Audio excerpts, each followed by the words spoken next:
नमस्ते स्टूडेंट्स, स्वागत है इस वीडियो के माध्यम से कक्षा 10वीं के संस्कृत की छात्राओं का, जहां आज हम इस वीडियो के माध्यम से पाठ्य पुस्तक के एक बहुत ही महत्वपूर्ण विषय जो कि परीक्षा में 5 नंबर या 4 नंबर के लिए आता है, प्रश्न निर्माण की चर्चा करेंगे। आइए जानते हैं प्रश्न निर्माण करते समय किन किन मुख्य बातों का ध्यान रखना आवश्यक है। जी हाँ, प्रश्न निर्माण सबसे पहले हम ध्यान देंगे कि जब भी कोई प्रश्न का निर्माण करना होगा, जो पंक्ति दी होगी और जिस शब्द को अंडरलाइन किया गया होगा, अगर वो कोई अव्यय शब्द से प्रश्न बनता है तो एक अलग बात है, अथवा उस शब्द की विभक्ति और वचन के अनुसार ही प्रश्न वाले शब्द की विभक्ति व वचन रहेगी। प्रश्न निर्माण की एकमात्र बहुत ही मुख्य जो बात है वो ये है जो हम सबको ध्यान रखनी है। आइए अब कुछ शब्दों पर गौर फरमाते हैं, उनके अर्थ जानने का प्रयास करते हैं। कौन कौन से शब्द हैं जो प्रश्नवाचक होते हैं संस्कृत में। सबसे पहले हम लेते हैं कैसा, क्योंकि सबसे ज्यादा क्वेश्चन आता है कैसे है, तुम कैसे हो, कैसे रंग की है, कैसा लगा, कैसा चला, इस तरह के प्रश्न बहुत होते हैं। तो कैसा जो कि एक विशेषण शब्द है, जो कि किसी व्यक्ति, स्त्रीलिंग या फिर किसी वस्तु के लिए अगर हम उसका विशेषण के रूप में पूछते हैं वो कैसा है, तो उस कैसा को क्या कहते हैं। सबसे पहले कीदृशी, अगर आप स्त्रीलिंग में पूछ रहे हैं, अगर किसी महिला के बारे में पूछ रहे हैं कि वो दिखने में कैसी लगती है, तो प्रश्न आएगा कीदृशी। अगर आप किसी पुरुष के बारे में पूछ रहे हैं कि वो कैसे व्यक्ति है, तो कीदृशः पुरुषः। और अगर किसी वस्तु के बारे में पूछ रहे हैं कि जो फोन तुमने खरीदा था वो कैसा चल रहा है या कैसा है, तो कीदृशम दूरभाषम। तो ध्यान रखेंगे कैसा अर्थात कीदृशी, कीदृशः और कीदृशम, यहाँ पर लिंगों का ध्यान रखेंगे। और कभी कभी इस तरह के प्रश्नों में भी हमें विभक्ति का ध्यान रखना पड़ जाता है, क्योंकि ये कीदृशम, कीदृशी, कीदृशः जो शब्द है ये अव्यय नहीं है। जिसमें लिंग के हिसाब से परिवर्तन हो गया वो अव्यय हो ही नहीं सकता। तो विभक्ति का परिवर्तन भी अक्सर तो नहीं कहेंगे, कभी कभी हमें देखने को मिल जाता है, पर बहुत ही कम केसेस में।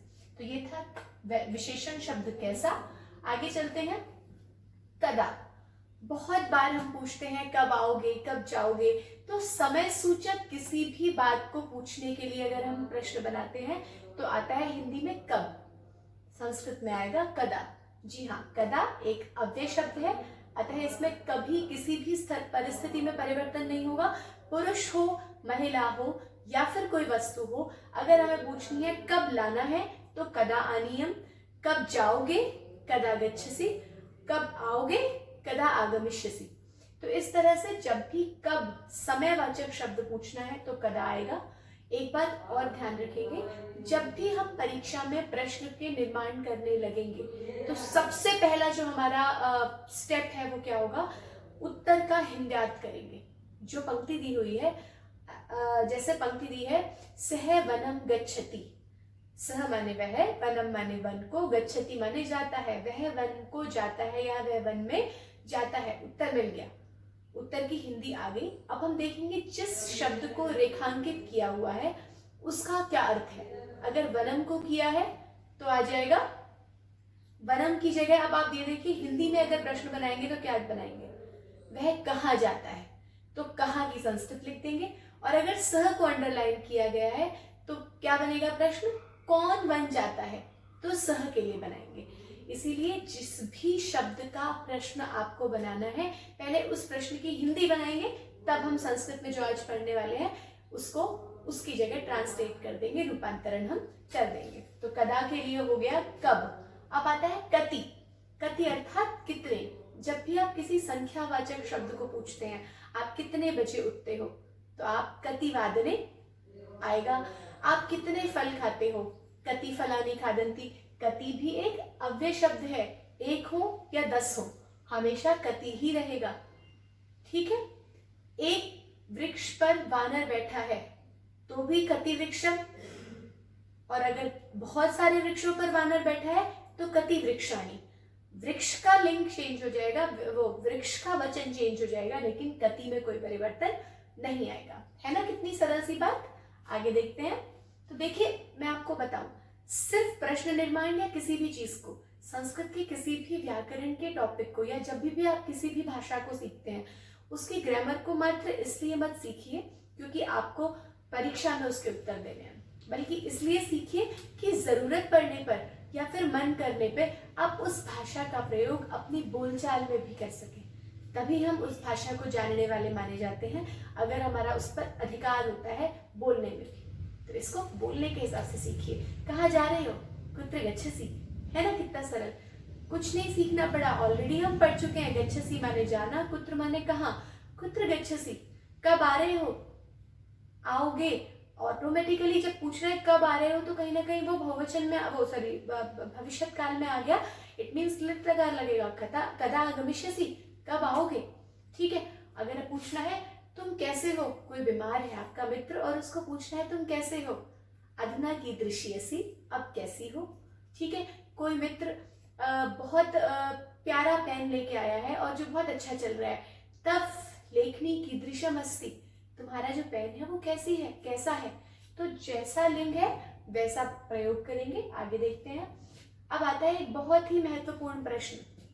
अक्सर कथम, कथम माने क्यों भी होता है, कैसे भी होता है और क्यों भी होता है। क्यों आ रहे हो तो भी आएगा कथम। और अगर क्रिया विशेषण शब्दों का मतलब वह कैसे चलती है, जो विशेषता क्रिया की है, अगर उसकी जगह प्रश्न निर्माण होगा तो कथम आएगा। वहां कीदृशम या कीदृश कीदृशी नहीं आएगा। सह कथम चलति, वह कैसे चलता है। उत्तर दिया सह तीव्रम चलति, वह तेज चलता है। उसके बाद प्रश्न आया, जो वो लड़की है वो बड़ा सुंदर नृत्य करती है। प्रश्न बना कैसा नृत्य करती है, तो कथम नृत्यसी। लिंग वचन कोई भी हो, उत्तर हमेशा, प्रश्न निर्माण हमेशा कथम में होगा, क्योंकि ये भी एक अव्यय शब्द है। इसके अलावा अगर क्यों पूछा होगा तो भी कथम का ही प्रयोग करेंगे। उसके बाद आता है कहाँ, कहाँ जा रहे हो, कहाँ से, कहाँ हो। तो इस सब के लिए कुत्र, कुत्र भी एक अव्यय शब्द है। किसी भी लिंग वचन के अनुसार इसमें कोई परिवर्तन नहीं होगा। तो अब तक हमने सिर्फ जो कैसा पढ़ा है उसमें लिंग वचन के अनुसार परिवर्तन है, बाकी किसी भी प्रश्न निर्माण के शब्द में अव्यय है, कोई परिवर्तन नहीं होता है। जैसे व्हाट, व्हाई, हाउ, ये जो वर्ड्स हैं WH फैमिली के इंग्लिश में, इनमें कोई परिवर्तन जनरली नहीं होता है, बल्कि होता ही नहीं है। तो इसी प्रकार यहाँ पर भी नहीं होता है। आगे चलते हैं। अब ये था एक बहुत ध्यान देने वाली बात, अगर पूछा है कहाँ हो तो कुत्र आएगा, पर अगर प्रश्न आता है कहाँ से हो, तो जब भी प्रश्न पंचमी विभक्ति में, जब भी उत्तर पंचमी विभक्ति में कहाँ से पूछा जाएगा, से अलग होने में, इट मीन्स वहां पे उत्तर क्या है, प्रश्न क्या बनेगा, कुतः। कुतः त में विसर्ग लगेंगे, कुतः, कुतः अर्थात कहाँ से। अगर किसी ने कहा मैं कक्ष से बाहर निकला, तो मैं कहाँ से बाहर निकला बनता है ना प्रश्न, मैं कहाँ बाहर निकला तो नहीं बनता। तो आप हिंदी देख लीजिए, अगर प्रश्न में कहाँ से बन रहा है तो कुतः आएगा, और केवल कहाँ बन रहा है तो कुत्र आएगा। दोनों का परिवर्तन प्रश्न में पूरा परिवर्तन ला देता है, इसलिए ध्यान देंगे। और अब अंतिम शब्द है क्या। जनरली प्रश्न बनता है क्या, तो क्या के लिए आता है किम। किम माने क्या, पर अब इसके भी 3 रूप हैं। अगर आप पुल्लिंग, स्त्रीलिंग और नपुंसकलिंग, पुल्लिंग में आपको पूछना है तुम कौन हो, तो कह, कऊ, के। ये लिंग का मैंने रूप भी लिख दिया है, किन के शब्द रूपों का। ये पुल्लिंग का रूप है, कह, कऊ, के। स्त्रीलिंग में अगर पूछना है वह कौन है, तो का, के, कहा। अगर 2 है तो के, और अगर बहुवचन है तो कहा। उसके बाद अगर नपुंसक लिंग में पूछना है, तो नपुंसक लिंग में आपने जनरली देखा होगा प्रश्न कौन नहीं बनता, मैं क्या खा रही हूँ बनता है, मैं कौन खा रही हूँ नहीं बनता। इसीलिए किम जो है यूं का यूं आ जाएगा, और इसमें भी वचन और विभक्ति का परिवर्तन होता रहेगा। किम, के, कानी। किम माने क्या, क्या 2 और बहुत सारे। क्या खा रहे हो, किम खादसी। Excuse me. क्या खा रहे हो, किम खादसी। ठीक है। क्या क्या खा रहे हो, या फिर तो अगर दो चीजें खा रहे हो, खाने के अर्थ में ना ही करें तो अच्छा है। क्या लाए हो, किम आनीतम, और दो पेड़ लाए हैं तो के आनीते। तो यहाँ पर विभक्ति के अनुसार परिवर्तन होगा और लिंग के अनुसार परिवर्तन होगा। तो ये थे प्रश्न निर्माण के मुख्य शब्द जो हमें काम आते हैं। कौन या क्या, जिसके रूप चलते हैं जो कि अव्यय नहीं है। ऐसे ही कैसा जो विशेषण था उसमें भी रूप चलते हैं और लिंग के हिसाब से परिवर्तन है। इन दो में इनमें परिवर्तन होते हैं लिंग वचन के अनुसार, अन्य शब्दों में कोई परिवर्तन नहीं होता। सिर्फ इनके अर्थ पता होने चाहिए। कुतः कहाँ से, कुत्र कहाँ, कथम कैसे या क्यों, और वो भी क्रिया विशेषण। यहाँ भी कैसे था, यहाँ भी कैसे था। वहां सिर्फ विशेषण था, यहाँ क्रिया विशेषण है। कदा समय पूर्वक जब कब पूछना हो, और कति कितने संख्यात्मक जो प्रश्न होते हैं। तो इस प्रकार से ये थे प्रश्न निर्माण के कुछ शब्द। अक्सर आपके लिए इतना ही काम आता है। एक शब्द और आता है, वो भी हम देख लेते हैं। किस लिए, तो आता है किमर्थम। किस लिए जा रहे हो, तो आपको सीधा सा पता चल गया कि लिए चतुर्थी विभक्ति है, कारक है, संप्रदान कारक, और लिए के लिए हम अर्थम भी यूज कर लेते हैं। तो इसीलिए हमने किमर्थम यूज किया इसके साथ। तो किमर्थम माने किस लिए।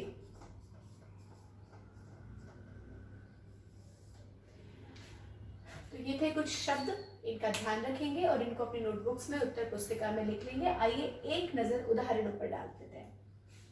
जनः गच्छति, यहाँ पर अंडरलाइन वर्ड था जनः। तो जनः मतलब व्यक्ति, गच्छति माने जाता है। प्रश्न क्या बनेगा अगर जनः को करेंगे तो, कौन जाता है। तो अब कौन का शब्द क्या था, क्योंकि व्यक्ति है तो पुल्लिंग में कह आ जाएगा, कह गच्छति। प्रश्न बन गया कह गच्छति। उसके बाद था छात्रे धावतः, दो छात्राएं, छात्रा छात्रे छात्रः। यहाँ पर कंफ्यूज नहीं होना। अगर ये छात्रे पुल्लिंग का होता तो द्विवचन में क्या बनता, छात्रः छात्रौ, छात्रौ बनता। ये छात्रे है तो इट मींस ऑटोमेटिकली ये स्त्रीलिंग का है। तो दो छात्राएं दौड़ती हैं, तो प्रश्न क्या बना, कौन दौड़ती है। तो कौन में स्त्रीलिंग क्या है, के धावतः। और एक और चीज ध्यान देंगे, यहाँ छात्रे था तो प्रश्न में भी के आया, जो अंतिम वो है स्वर वो सेम आया। यहाँ ए, यहाँ भी ए, यहाँ विसर्ग, यहाँ भी विसर्ग। तो ये भी एक, अगर आपको शब्द रूप किम के जो है स्त्रीलिंग पुल्लिंग नपुंसकलिंग में याद नहीं है तो यहाँ से भी इनको फॉलो कर सकते हैं। उसके बाद आता है पुष्पाणि विकसंति, पुष्प खिलते हैं। तो प्रश्न क्या बनेगा, क्या खिलते हैं। और क्या के लिए क्या आएगा भाई, बहुवचन कानी। पुष्पाणि, यहाँ भी लास्ट में आनी था, वहां भी लास्ट में आनी आ गया, तो क के अंत में सेन लग जाता है। ये भी एक आप हमेशा ध्यान रख सकते हैं इस पॉइंट को, कानी। उसके बाद आता है छात्रः गृहं गच्छन्ति, लड़कियां घर को जाती हैं। अब प्रश्न बना गृहम से, तो आप क्या बनाएंगे, कहाँ जाती हैं। जी हाँ, तो कहाँ के लिए क्या लिखेंगे, आंख बंद करके कुत्र गच्छन्ति, कोई परिवर्तन नहीं होगा, इसीलिए लिख देंगे कुत्र गच्छन्ति। अगला उदाहरण देखते हैं। छात्राः कक्षात् आगच्छन्ति, जो बच्चे हैं वो कक्ष से आ रहे हैं। अब ये देखिए, ये पुरुष भी हो सकता है, ये स्त्रीलिंग भी हो सकता है, क्योंकि प्रथमा के बहुवचन में छात्रः छात्रौ छात्राः, छात्रा छात्रे छात्राः दोनों सेम है, परंतु हमें इससे कोई फर्क नहीं पड़ता क्योंकि हमारा ये प्रश्न ही नहीं है। प्रश्न क्या बना है, वृक्षात्। अगर छात्रा अंडरलाइन होता तो हमें यहाँ पे दोनों ऑप्शन भी दे सकते थे, कोई एक भी देते तो भी बनता। अगर हम यहाँ पर के लिखते तो भी बन जाता, और अगर हम यहाँ पर कहा लिखते तो भी बन जाता, परंतु वृक्ष प्रश्न बना है कक्षा, कक्ष से आ रही हैं। तो प्रश्न क्या बना भाई, छात्राएं कहाँ से आ रही हैं। और मैंने आपको कहा था कुतः हमेशा पंचमी विभक्ति में बनता है, तो ये कक्षा पंचमी विभक्ति थी, शर्त घट गई। तो प्रश्न क्या बना, छात्राः कुतः आगच्छन्ति, कहाँ से आ रही हैं। ये पंचमी था तो कुतः भी पंचमी है, ठीक है।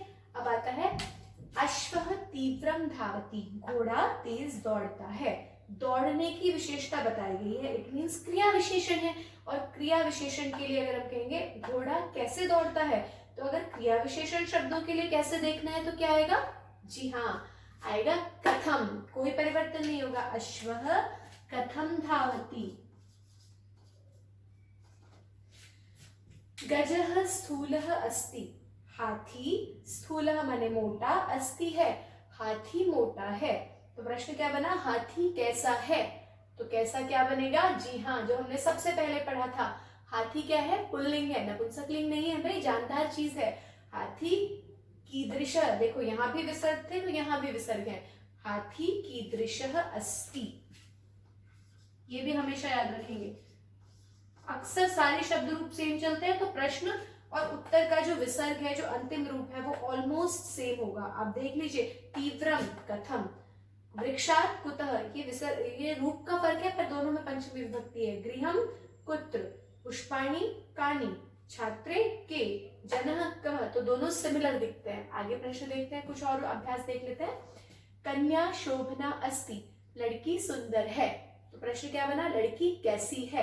तो कैसी के लिए क्या कहेंगे, कीदृशी। शोभना स्त्रीलिंग है, तो लड़की का स्त्रीलिंग ये रहा कीदृशी। बहुत कम केसेस में आपको इस तरह के डिफरेंस देखने को मिलेंगे, जहां आपको अपनी बुद्धि लगानी होगी। फलम मधुरम अस्ति, फल मीठा है। दोनों में प्रश्न कैसा ही था, पर शब्द दोनों में अलग आया, क्योंकि यहाँ पर हर लिंग के लिए अलग शब्द है। फल कीदृशम अस्ति, फलम कीदृशम अस्ति। आगे आता है, सह प्रातः भ्रमणाय गच्छति, वह सुबह भ्रमण के लिए जाता है।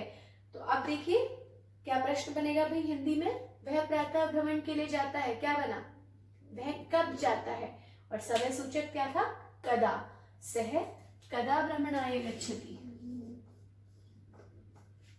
उसके बाद आता है, वृक्षे चत्वारः या द्वौ या एकः, कोई भी एक संख्या, वानरः वानरः या वानरौ सन्ति, वृक्ष पे बंदर हैं, 2 हैं, 4 हैं या 1 है। अब प्रश्न क्या बना, कितने बंदर हैं, और संख्या सूचक है, तो कितने के लिए क्या आएगा, कति। वृक्षे कति वानरः सन्ति या कति वानरौ स्तः।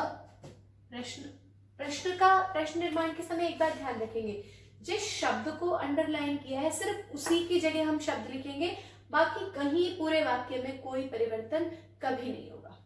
आगे चलते हैं। अब मैंने लिखे हैं ये, जो कि कह कऊ के वाले जो शब्द रूपों के हिसाब से, विभक्ति के हिसाब से आते हैं ना, जिसमें आपको विभक्ति का ध्यान रखना होता है।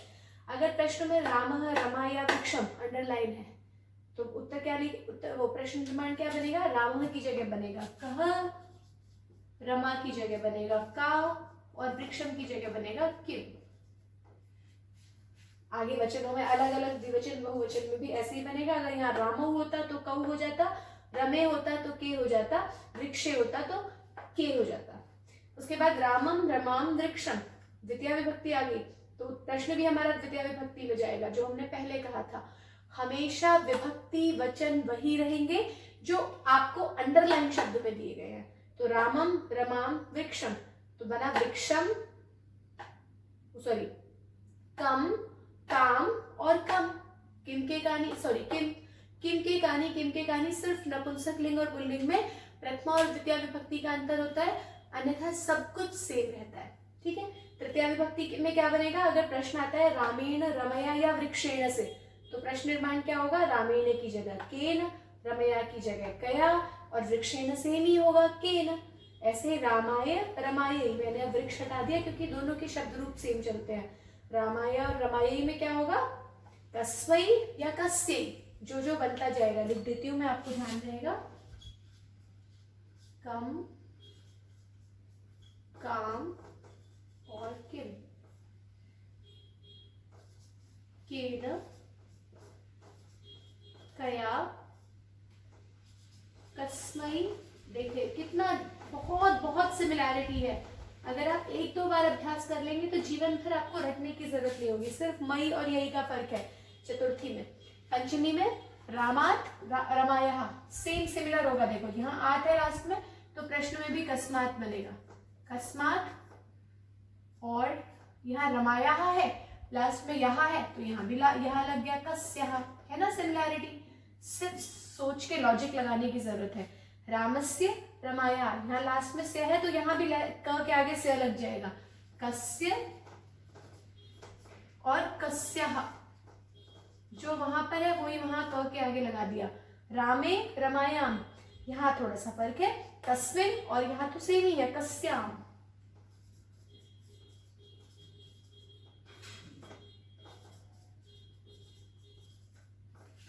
प्रकार ये थे प्रश्न निर्माण के कुछ उदाहरण। मुझे उम्मीद है कि इसके बाद हम प्रश्न निर्माण में कभी कंफ्यूज नहीं होंगे। जी हाँ, किसी भी प्रश्न का समाधान या उत्तर देते समय हल्का सा धीरज रखना होता है, जल्दबाजी नहीं, कभी भी ओवर एक्साइटेड नहीं होना। हल्का सा धीरज रख के शब्द को अच्छे से पढ़ो, एक बार दो बार अपना लॉजिक लगाओ और तीसरी बार में उत्तर दो। आपके प्रश्नों में कभी भी एक भी नंबर आपका नहीं घटेगा। वैसे भी इस बार हम सभी ने संकल्प लिया है कि हम इस बार की बोर्ड की परीक्षाओं में 100% यानी कि एक नंबर पूरा लाएंगे। इसीलिए इसी उद्देश्य के साथ अपनी पढ़ाई कीजिए, अच्छे से नोट्स बनाइए। कोई चीज़ अगर आपको नहीं समझ आती तो एक बार से खुद से दोबारा अभ्यास कीजिए। मुझे यकीन है कि हमको हमसे ज़्यादा कोई नहीं जानता। इसी एक संदेश के साथ अगले वीडियो में फिर मिलेंगे। तब तक के लिए स्वस्थ रहिए, सुरक्षित रहिए, प्रसन्न रहिए और परिश्रम पूर्वक अपना स्वाध्याय अध्ययन करते रहिए। नमस्ते, धन्यवाद।